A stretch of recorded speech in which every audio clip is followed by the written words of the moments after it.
Son and the Holy Spirit.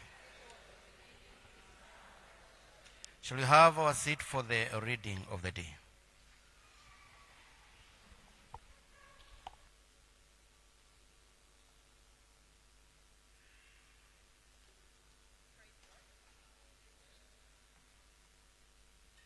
Bwana asifiwe. We will have our reading from the book of Deuteronomy. Deuteronomy chapter number 16, reading from verses 9 to 17. Deuteronomy 16, 9 to 17. Count off 7 weeks from the time you begin to put the sickles to the standing corn. Then celebrate the Feast of Weeks to the Lord your God by giving a freewill offering in proportion to the blessings the Lord your God has given you. And rejoice before the Lord your God at the place he will choose a dwelling for his name. Verse number 11. And rejoice before the Lord your God at the place he will choose as a dwelling for his name.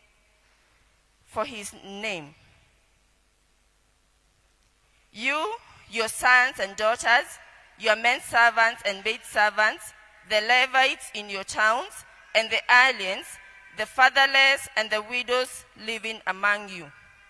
Remember that you were slaves in Egypt, and follow carefully these decrees. 13.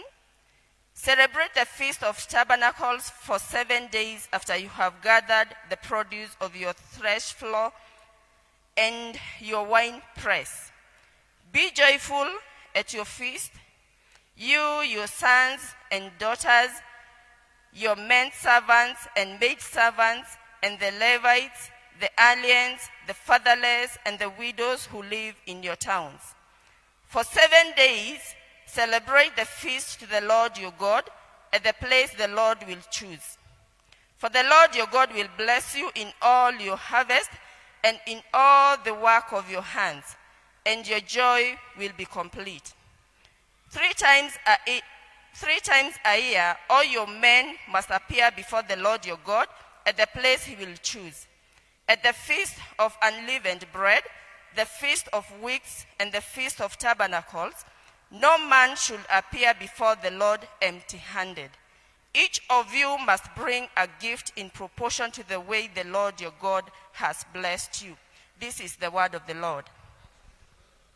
On the cross where I first saw the light and the